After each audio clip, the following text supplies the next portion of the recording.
உன்னை தெய்வம் என்பதா, குருநாதன் என்பதா, என்னை பார்த்து பார்த்து வளர்ப்பதனால் அன்னை என்பதா, உன்னை கடவுள் என்பதா, கருணை வடிவம் என்பதா,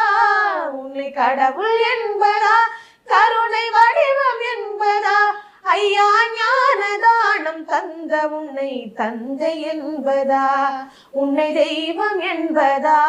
குருநாதன் என்பதா, என்னை பார்த்து பார்த்து வளர்ப்பதனால் அன்னை என்பதா, சேரும் செல்வம் எல்லாம் உன் அருளன்றோ,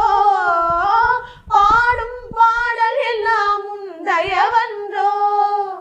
சேரும் செல்வம் எல்லாம் உன் அருளன்றோ,